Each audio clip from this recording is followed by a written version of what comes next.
Today's online classes for students pursuing engineering and information technology, semester 4, subject algorithm analysis and design, module 5, topic dynamic programming, all pair shortest path problem. For handling today's class, we have Dr. Smita Mol MB, HOD, Department of Computer Science Engineering, LBS College of Engineering, Kasaragod. She completed her BTech from GC Thrissur and MTech from NIT and PhD from Chennai. She have a total experience of 19 years and she has more than 15 publications under her name. It's our pleasure you are here with us today, ma'am. Over to you. Thank you. Dear students, good morning to all of you. In today's lecture, we are going to see an important topic in the syllabus that is mentioned in module 5, that is dynamic programming. And this paradigm is very important and it has been explained with an example, all pair shortest path problem. Okay, let us see what is meant by dynamic programming. In short, we will call it DP. What is actually dynamic programming? As I told you, it is an algorithmic design paradigm. Okay, we have seen different design paradigms like divide and conquer, greedy, backtracking. Last week, we have seen a paradigm like backtracking. Then there are other paradigms like a branch and bound. Then what is this dynamic programming? How it differs from other paradigm? That is very important. Okay, I hope that everybody is familiar with a paradigm called a divide and conquer. Okay, divide and conquer is a simple paradigm, and if you know merge sort or quicksort, those algorithms falls in divide and conquer. In both dynamic programming and divide and conquer, a common approach is divide a very complicated or a complex problem into subproblems. And these subproblems, this division and the property of the subproblems differ in dynamic programming and divide and conquer. Okay. And in the divide and conquer, each subproblem is independent and they never overlap with other subproblem. Then another thing is, whenever a subproblem is encountered, you have to solve it each time. And these things does not happen in dynamic programming. It also, okay, see the first point here, you can see that it also solves problem by compiling solution to smaller subproblems. At this point, students may think that this is same as divide and conquer. No, the subsequent points explains the important characteristic of dynamic programming. Here the subproblems are not independent, whereas in the case of divide and conquer, each subproblem is independent. Okay. Here comes the difference. Here the subproblems are not independent and we need to solve each subproblem exactly once. We are never going to solve it repeatedly. Okay, if you assume or visualize a tree in your mind, then assume that each branch or each node is going to be a subproblem. And if the same subproblem occurs in different branches of the tree, like left and right, then we have to solve that subproblem only once. That means you are going to memorize or you are going to store the result of the subproblem solved somewhere. And that is actually the second word here, programming. Programming means not coding. This is actually a tabular method. And normally using this tabular method, we proceed conquering the problem in a bottom-up manner. Okay. And whenever a subproblem is solved, we will store its result in this table. And as and when we proceed further, and if we need the answer to the subproblem again, we need not solve it. We can have a simple lookup into the table and take the value. It's just like memorizing. Okay. This is the important feature of dynamic programming. This you can't find in divide and conquer. Okay. And another thing is dynamic programming applies or it is effective only when subproblems share subproblems. That is an overlapping of subproblems. Otherwise, we have to apply a divide and conquer. That means the same subproblem arises in different branches of the tree so that we have to solve it only once. Then we are saving our time. In this scenario, we can apply dynamic programming.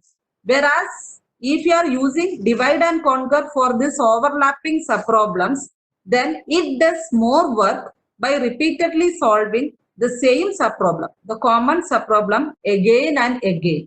That means divide and conquer will be doing more work there. That is actually a failure. Okay, don't worry, it's quite simple. Dynamic programming also solves problems by dividing a complex problem into subproblem. But here you have to observe a very important property, that is subproblems are not independent and they share common subproblems, and we have to solve this common subproblem only once and save the answer in a tabular method. And here the word programming is not meant for coding. Since we are storing it in tabular table format, we are using the word programming. Okay. If any doubts, you can note it down and you can ask. Okay. Then these are again a DP algorithm. A dynamic programming algorithm solves each subproblem exactly once. Then it saves this answer in a table, just like memorizing. This avoids the work of recomputing the answer every time. Okay, whenever that subproblem arises again and again, then we need not perform a recomputing. Okay. Then another thing where we can apply this dynamic programming. Dynamic programming typically applicable to optimization problems. Somewhere you are going to optimize a value, maximizing a profit or minimizing a cost, something like that. In that paradigm, we can apply the dynamic programming. Okay. And there are some important features of dynamic programming. And this will help you to conquer or analyze a problem and design a dynamic programming algorithm for solving that problem. And these steps will help you to design a dynamic programming algorithm. Okay. And first one is, since it falls or since it mainly applies for optimization problem, and one more thing, it always divides the problems into subproblems, we have to characterize the structure of an optimal solution. What is a final solution? What is the characteristic of the optimal solution? That we have to formulate. Either you can mathematically formulate, that is quite easy to mathematically formulate, or you can have a theorem-like statement and you can formulate something like that, optimal solution. This step will be more clear whenever we encounter a specific example. Okay, these are generic steps. Then another thing, as with other paradigm, here also we are defining the optimal solution by recursive functions. Recursively define the value of an optimal solution. In this recursive definition, we can use the previously computed value. That means those values are available from the table where we are storing. Okay. Then compute the value of an optimal solution in a bottom-up fashion. This is the generic one. Normally, whenever we are using a table, we will be going from bottom to top. Construct the optimal solution from the computed information. What is actually your computed information? This table. From this table, finally, you have to write a function to print or display the final answer. And therefore, the important step is these three. These three steps are very important. The last one, definitely one will be knowing how to construct or print or display the final answer from this. Okay. These are the important characteristic of or the steps in developing a dynamic programming algorithm. Okay. Then, since we apply, this DP applies for an optimization problem. Here you can see the first step is characterize the structure of an optimal solution, and there will be a policy defined. Okay, this characterization is called designing an optimal policy, and that policy will be a rule that will be determining or helps you to take a decision at each step or stage. And this policy, what you have designed just now, is called an optimal policy if it finally gives you the global optimal solution. Global means the solution for the complete problem. Then optimal solution can be a solution to the subproblem also. Whenever we use the word global optimal, this is the final answer to the whole problem. Okay. Then principle of optimality, it states that optimal sequence of decisions, because this is a bottom-up fashion approach, we will be dividing the complex problems into subproblems, and we need to take decision at each step. Okay, then what we have to do? This decisions at each step will be leading to a final global optimal solution. Then that principle is correct to optimal policy, and this is actually called the principle of optimality. It states that optimal sequence of decisions in a multi-stage decision problem is feasible if and only if its subsequences are also optimal. This is very important. If and only if its subsequences are also optimal. That means if we say that some algorithm we have designed, it produces the final global optimal solution, then it should also produce, okay, we will be conquering the final problem by subproblems, and the subproblem answer should also be optimal. Subproblem sequences should also be optimal. Then only those subproblem subsequences involved in the final answer will lead to a global optimal solution. Okay. Then here, these are the important points regarding dynamic programming. And I told you at the first moment, since you are hearing it first time, it will be little tough to grasp the ideas regarding dynamic programming. But I'm sure that this is a very simple one. And once you understood a specific example, it is easy to understand dynamic programming. Okay. Okay, students. Now we will see an example. An example here is, there are many examples mentioned in the syllabus. I have chosen a simple one, that is all pair shortest path problem. And before going for all pair shortest path problem, you should have an idea regarding shortest path problem. Okay, you should have an idea regarding what is shortest path problem.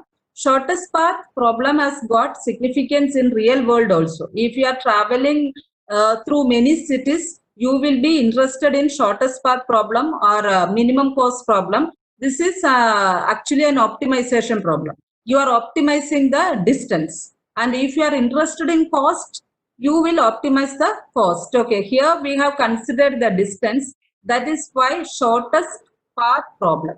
And to visualize the problem or the connected cities or an atlas, here we are using a directed graph.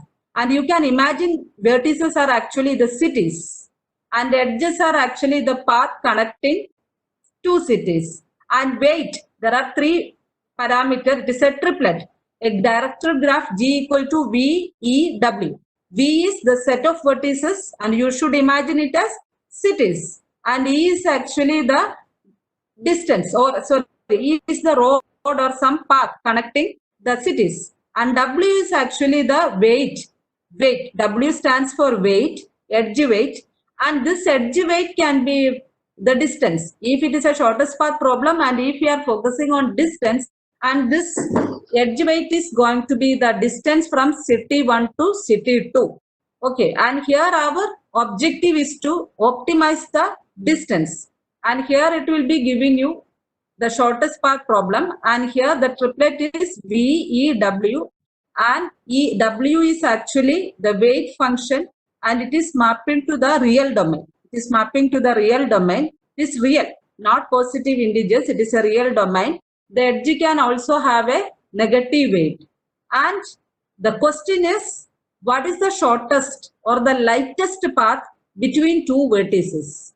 And these vertices are going to be two cities. Okay. And the input will be this weighted directed graph with the triplet V, E, W, and a start vertex and end vertex will be there. And for that you will have, if you start from vertex U and if you end in vertex V, that means city U and city V, city U and city V, there is what is the shortest path. That is actually our expected one. Then the minimal weight of a path from U to V, that's a value, delta. The distance is actually delta of U comma V. And this is minimum of weight of P, where the path from U to V is P. Okay, it is the minimum. There are many paths from city U to city V. And we have to take the minimum one if such a path exists. Otherwise, the minimum cost is going to be infinitely. That is a very large value. There is no such path. And here the weight of the path from V0 to Vk is, if this is the path, how will you find out the weight? If your source starting vertex is V0, V0, and your ending vertex is Vk, and you are traveling from V0, V1, V2, etc., Vk, then how will you find out the weight of the path? It's quite easy. You have to simply add up the weight of each path. W of P, weight of the path P, is summation of weights of each edge involved, that is Vi minus 1 to Vi, where I will be varying from 1 to k. Okay, and this path is going to be the minimal path. And here I hope you understood that this is actually an optimization problem, shortest path problem, and shortest paths also exhibit optimal substructure property. This is very important. That is actually the first point in DP. Characterize the structure of an optimal solution. How you are going to characterize the structure of an optimal solution? This is one characterization, and here you know that if our path V1, V2, V3, if our path is V1, V2, V3, just assume that V1 to V3, there are three paths. One is V1, V2, V3, another one is V1, V4, V3, another one is V1, V5, V3. And assume that V1, V4, V3 is the shortest path. Then V1 to V4 is also going to be a shortest path. That is actually the optimal substructure property. Each subpath, if final path is optimal, then each subpath will also going to be an optimal one. Okay.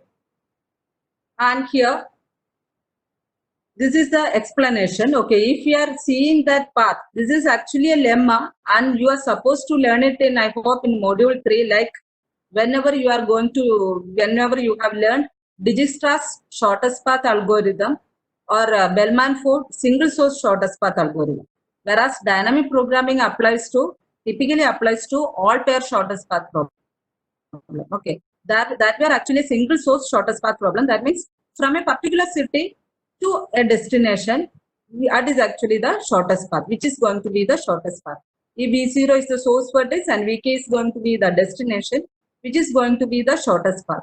Suppose we are traveling like this, V0 to Vi, Vi to Vj, then Vj to Vk, then you can see that this path P0i, this path Pij, this path Pjk. And if this is going to be the shortest path, each subpath is also going to be the shortest one.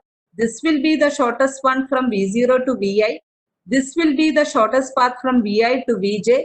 And this will be the shortest path from Vj to Vk. If not, what you could have done? You could have deleted. If there were exists a more or a less shortest path than the current or the existing one, then you could have deleted this and substituted with the new path Pij dash.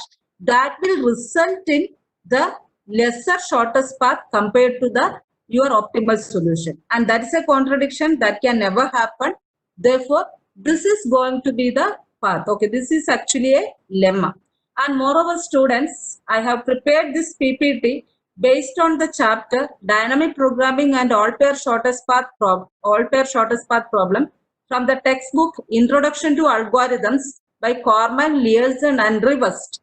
And you can also refer the textbook. And this is actually a lemma in the textbook, and this has been proved. Okay. And here, whenever we are going for an all pair shortest path problem, if there are 5 cities, then all pair 1 to 2, 1 to 3, 1 to 4, 1 to 5, then 2 to 3, 2 to 4, 2 to 5, all pairs of cities, what is going to be the shortest path? That is actually the question. Previously, I have been discussing with you the single source shortest path. Now I have moved to all pair shortest path, and all pair shortest path, just imagine that say graph. The graph represents 5 cities. Then all possible pairs of combination of the cities, what is going to be the shortest path? Then if there is no negative edges, no negative weight, then Dijistra's algorithm we can apply. That means Dijistra's algorithm is actually for single source shortest path. That we can run for vertices n. Then the complexity will be order of V cube using the And these are the complexities whenever we are going for the better implementation. Okay, when there is no negative cycles, we will apply the Floyd-Warshall algorithm. Okay, negative weight cycle. Negative edge means a weight, an edge carries negative weight, -4. A to B is an edge, then it carries -4, that is actually a negative edge. Negative cycle means A to B and B to A, both are negative edge. Then the cost from A to B, that loop will be going on reducing. That means how many times you traverse, the cost will be reducing. You cannot find an optimal value. Okay, that won't happen in real life also. Therefore, whenever there is no negative cycles, you can apply the Floyd-Warshall algorithm. And when there is negative cycle, you can go for Bellman-Ford algorithm or Johnson's algorithm. Okay, Bellman-Ford is also a single source shortest path algorithm, but that you can apply repeatedly for all the vertices. If there are 5 vertices, put inside a for loop for I equal to 1 to 5, call the Bellman-Ford algorithm. Then the Bellman-Ford algorithm, the complexity is V square E edge. Edge is actually the number of edges existing here will be V square. Therefore, the total complexity is going to be O big of V raised to 4. Okay, and this is also polynomial, but it is not better compared to the Floyd-Warshall algorithm. Therefore, this is the good algorithm in all pair shortest path algorithm that we will be discussing now. Okay, so far we have seen the characteristic of dynamic programming and what is actually a shortest path problem, what is actually an all pair shortest path problem. Okay, and here once again recall your memory. The dynamic programming approach characterizes the structure of the optimal solution, recursively define the value of an optimal solution, compute the value of an optimal solution in a bottom-up fashion. These are the very important 3 steps. One more step is there. From this table, you have to print the final answer. Okay. But at present, we are concentrating on first 3 steps and the structure of an optimal solution. And this is how we are going to format the structure of an all pair. So optimal solution for our problem, all pair shortest path. All pair shortest path. Consider a shortest path, say P, from vertex I to vertex J. And suppose that this path P contains at most M edges. How many edges? At most M edges. Assume also that for simplicity, there are no negative weight cycle. If there is a negative weight cycle, I told you, A to B, a negative edge, B to A also a negative weight, then A to B, B to A. Suppose A to B is -2 and B to A is -1, then A to B, B to A, the cost is -3 and it will be again going on reducing. Okay, and there is no meaning in that. Okay, that should not happen in real life also. Therefore, assume that there are no negative weight cycle and hence here M will be always less than or equal to N minus 1. Therefore, negative weight means you will be going on traveling through that loop to reduce the cost. That should not happen. And we cannot terminate the algorithm. Okay, therefore, if there is no negative weight, then at most M edge means M can be less than or equal to N minus 1. That means if there are 5 vertices, then 1 to 5, vertex 1 to vertex 5, how many intermediate edges will be there? At most 5 edges, and this M will be always less than or equal to N minus 1. And if there are 2 vertices, 1 edge. 3 vertices, maximum 2 edge. And here also remember that you are not visiting a city more than once. You are visiting a city exactly once. Okay, no revisit. And here, if I equal to J, that is vertex 1, vertex 1, I to 1 to 1, then P has weight 0 and no edge. If I not equal to J, that means 1 to 2, 1 to 4, 1 to 5 like that, then we can decompose the path P into I to K and K to J. K is actually an intermediate vertex you are visiting. You are traveling from I to J through K. Then I to K is the path P dash. And then P dash will be having at most M edge. And this is the last edge. K to J is the direct edge. Then this simple you can see. This is a path consisting of many edges. This is a direct path. K to J is the direct path. And here we have formulated that vertex I to vertex J at most M edge. You can see that at most M edge and M will be less than or equal to N minus 1. Okay, you can see if there are 2 vertices, then 1 to 2, at most how many edges will be there? M. M means n minus 1. The upper bound of M will be n minus 1. Number of vertices is 2. 2 minus 1, 1. Only one edge. Like that you have to correlate. And therefore, the last edge, at most M edge, and one edge is already here. Therefore, P dash will be having how many edges? M minus 1 edge. And moreover, the substructure is I to K should also be the shortest path. You have checked each path is shortest for traveling or proceeding from I to K. That is actually the optimal substructure. If you are jumping from I to a vertex, okay, say X dash, then you are ensuring that I to X dash is the shortest path, then X dash to X double dash is the shortest path, X double dash to X triple dash is the shortest path.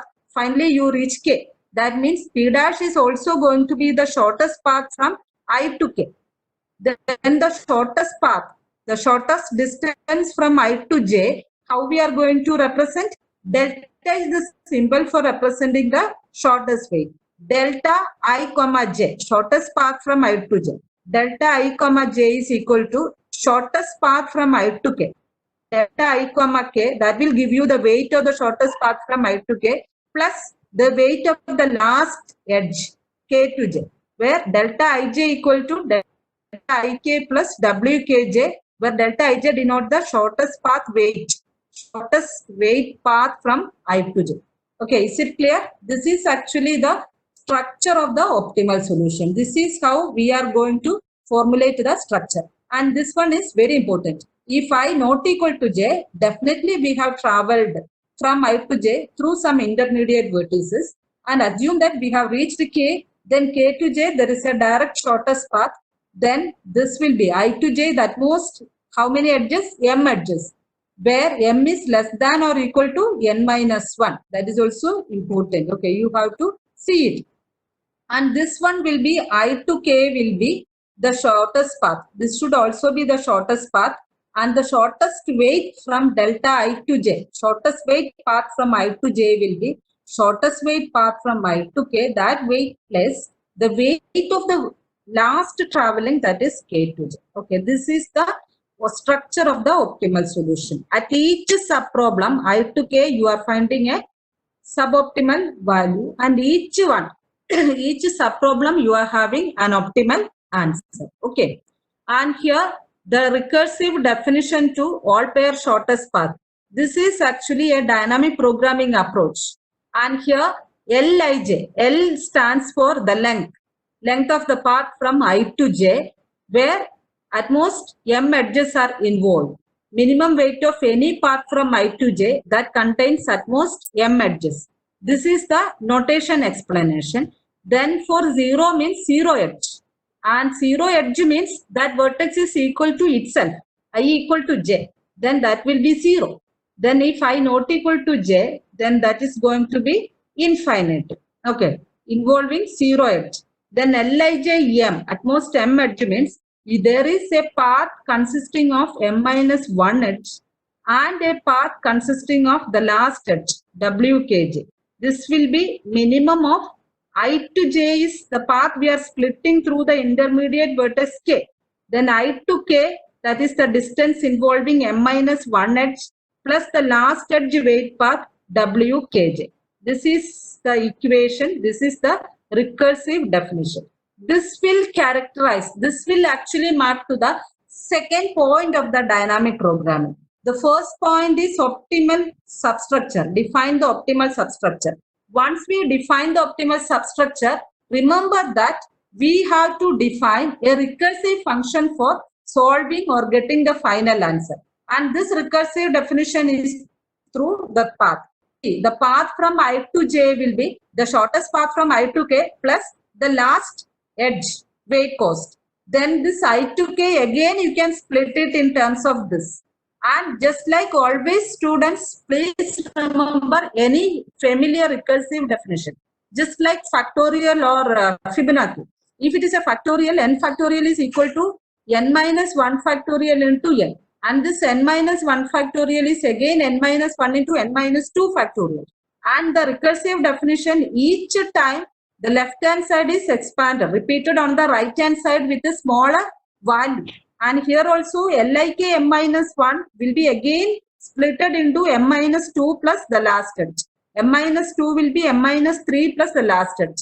And we will be going like that. But here the thing is, we are actually following a bottom up fashion. We will be first building 0, then 1, then 2, then we will be proceeding like that. And this is actually how we characterize the recursive definition. Okay. Okay, fine. Any doubts, you can note it down. Okay, please. And this is actually the recursive definition.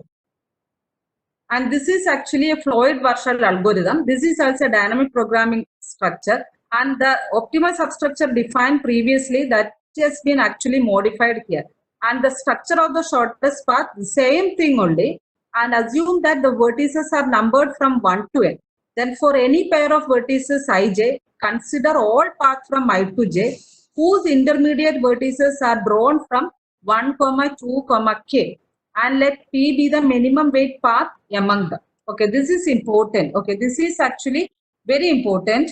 And this is the observation. This is the important observation and the structure of shortest path in Floyd-Warshall algorithm. For any pair of vertices I and j, you have to consider all paths from I to j, where whose intermediate vertices are drawn from, if k is the intermediate one, numbered one, then highest numbered one, then 1 to k. All the intermediate vertices are drawn from 1 to k. And let P be the minimum weight path among them. And if k is not in P, then intermediate vertices will be 1 to k minus 1. If k is an intermediate vertex, then the path will be splitting into I to k and k to j as discussed before. I to k is P1 and k to j is P2. Both P1 and P2 are shortest path, and the intermediate vertices in P1 and P2 both are drawn from 1 to k minus 1, 1 to k minus 1, because k is already there. Okay, this is a common situation, and if k is sometimes the shortest path does not pass through k, then k won't be an intermediate vertex. Then all the intermediate vertices will be drawn from the set 1 to k minus 1, and here k is the number of the vertices. Here the important thing, the numbering is very important. We are numbering the vertices from 1, 2, 3, 4, etc. Okay. And here you can see that either P passes through the vertex k or P does not pass through the vertex k. These are the two situations we are encountering here. Either P passes through the vertex k. Here you can see that P is passing through the vertex k, or P does not pass through the vertex k. Okay. The recursive definition, as k increases from 0 to n, initially k will be 0, then k will be 1, passing through 1, k is 2, passing through 2, k is 3, passing through 3. Then we build up the solution for the all pair shortest path problem. The base is k equal to 0 means no intermediate vertices are allowed, and it is easy. And the representations are very important. Two vertices we will be using in Floyd-Warshall. And one more thing, a graph here is represented using an adjacency matrix. I hope that everybody knows adjacency matrix representation and adjacency list representation. And d raised to the 0 means it is not d raised to 0. It indicates that intermediate vertex k equal to 0. So that is no intermediate vertex. And dij means the distance from I to j with no predecessor. That is a standard definition, and this notation gives that it is a matrix with collection of all dij value. Similarly, one more matrix we will be using in Floyd-Warshall algorithm, that is a predecessor matrix, who is actually the just predecessor of j in this path, pi I to j, who is the predecessor of j in the shortest path. That path number will be, that vertex number will be stored in the matrix called pi. Pi is a predecessor matrix, and d is actually the distance matrix. And dij0 is defined recursively like this.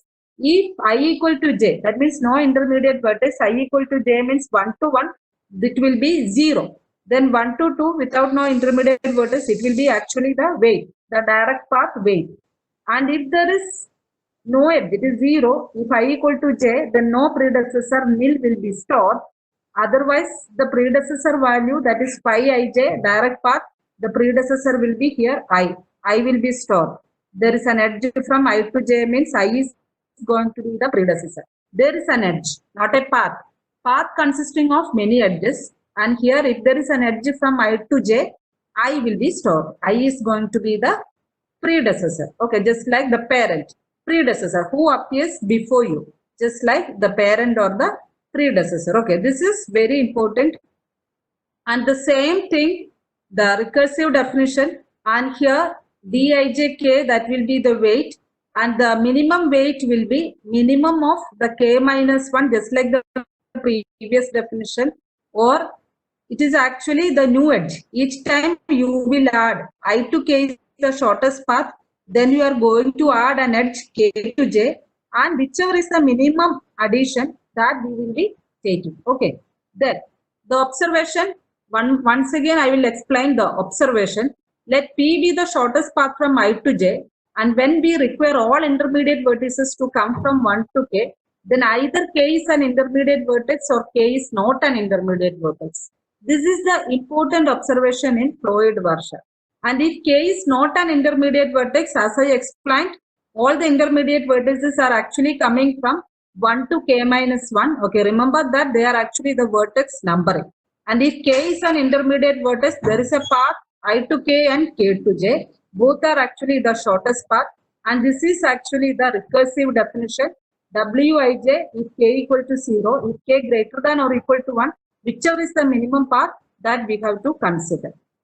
And this is the algorithm. This is the algorithm. Here we are constructing two matrices, d and pi, the distance and pi. The initialization is the direct one. Okay, I will explain this algorithm after seeing an example. Consider, okay, this example is a simple example. Everybody can easily understand. This is actually the adjacency matrix representation, and this is going to be a square matrix 4 by 4. When k equal to 0, there are no intermediate vertex, and you can see all the diagonal entries are 0. That is A to A. A is 1, this is 2, this is 3, and this is 4. You can renumber as them 1, 2, 3, and 4. Then A to A, B to B, C to C, D to D, everything will be 0 here. You can see that everything is going to be 0 here. Then A to B, see if there is a direct path. A to B, there is a direct path, that 12 we will be entering here. A to C also there is a direct path, 4 we will be entering. A to D, there is no direct path.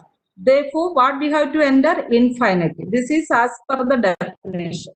Dijk, when k equal to 0, it will be actually the weight of the direct path. And if k greater than or equal to 1, that means you are having an intermediate vertex like this. Then the path will be I to j will be going from I to k and k to j. Then you have to consider all possibilities. Otherwise, it is the direct edge. And here you can see the direct edge path. If there is no direct edge path, we will be putting a very large value as the initial one, that is infinite. And similarly, B to A 6, B to B 0, B to C, there is no direct edge, infinity, B to D also 8. And here I have seen the construction of only the D matrix. And if there is a pi matrix, you will be entering A to C, there is an edge. A to C, there is an edge. And A to C, the predecessor will be A. The predecessor of C will be A. Okay, that you can enter. I have not seen here. For the second example, I have shown the predecessor matrix also. Okay, for simplicity, I thought let us first concentrate on how to compute the distance matrix. Okay, that is more important than the predecessor matrix. Okay, and here C also you can see C to A, there is no direct path, infinity. C to B, there is a direct path 3, C to C 0, C to D, there is no direct path, infinity. Then D to A, there is no direct path, infinity. Then D to B, there is a direct path 10. Then D to C, there is a direct path 2, D to D, it is 0. And this is actually when k equal to 0. There is no intermediate vertex. When k equal to 1, there is an intermediate vertex, and 1 is actually A. And any updation to the previous matrix. This is the distance matrix. You have to see, are you getting any better distances, any shorter distances than this first values. Okay, and the one location we are getting a better value that has been showed in displayed in red color here. Here you can see B to C, there were no direct edge. B to C, there is no direct edge. Now via A, B to C, there is a path. B to A and A to C. The sum of the path, the weight of this path will be sum of the edges from B to A and A to C. That is 6 plus 4. Then now this infinity is greater than 10. 10 is a smaller value, therefore 10 will be written there. Infinity is replaced with 10. You can see. And there are no more updates to any of the entries. One value got updated. And now we are going for k equal to 2. And here also I equal to a. I equal to a. Then here you can see a to d. A equal to 2 via b. You can see here a to d. There is a change. Previously, what was the value? A to d. There is no direct edge. That was infinite. Now, through one intermediate vertex 2, you are getting a value. A, B, and D. You are getting a value 12. It is 12 plus 8, 20. You are getting a value via from B. K equal to 2 via B. You are getting a value 20. Okay, one update here. One more update will be there. One more update. C to A and C to D. C to A, what was the previous value? C to A infinity and C to D infinity, because there were no direct edges. C to A and C to D. Now you can see C to A via B, there is a path. Or K equal to 2 is actually B. C to B, C to A via B, there is a path. 3 plus 6, 9. And C to D also there is a path. C, B, D. 3 plus 10, 3 plus 8 actually, sorry, it's not 10. 3 plus 8, that is actually 11. Okay, 2 updates. Then another thing, the previous one, there are all the rows are getting updated. D to A also there were no direct edge.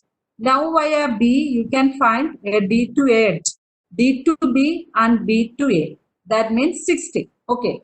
That means K equal to 0. Once again, I will explain the example. K equal to 0, no intermediate vertex. You are getting the direct adjacency matrix or the weight matrix.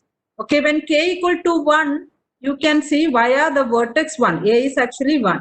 Via the vertex 1, any updates? We got 1 update. When K equal to 2, we are getting all the rows are getting updated. K equal to 2. Then K equal to 3 means via 3. Via C, is there any updates? One update, actually you can see here A to B, where is B? A to B, the weight was actually 12. Then if K equal to, if K equal to 3 means the intermediate vertex is C. Then you can see A to B, there is a path through C. A to C 4 and C to B is 7. And 7 is actually lesser value than 12. Then 12 is replaced with 7. It is a shortest path. Got it? Now K equal to 3. That is why it is a dynamic programming, a tabular approach. You will be updating. You will be constructing it a bottom-up fashion. You can't directly go for K equal to 3 or K equal to 4. It is actually systematically proceeded. Okay. Then K equal to 3. One more updates. Previously A to D, the value was 20. Now it will be getting updated. You can see A to D via C, the value gets updated. Previously it was via B. Therefore 12 plus 8, 20 was there. Now via C, there is a shortest path. A to B is actually 4 plus 3, 7. 7 plus 8, 50. That is also getting updated. Now this is actually K to 4, K equal to 4, there is no meaning because only 4 vertices. Therefore, K equal to 1, K equal to 2 and K equal to 3. And this is the example we are considering here. Okay, our time is almost getting over. And you can see this is the same example given, solved example in the textbook form. That's why I have taken a simple example. With this you have understood how we are adjusting that. And this is the algorithm. This is the algorithm getting updated. For j equal to 1 to n, dij k. For k is also 1 to n. Dij k will be minimum of previously existing value. Which value was there in the table, whether that is minimum or the new computed value is minimum through the intermediate vertex k. K can vary from 1 to n minus 1, right? then k can vary from 0 to n minus 1. Therefore, when this is vector or this is minimum, that value will be taken. And this is especially for the predecessor matrix. How you are storing the predecessor matrix.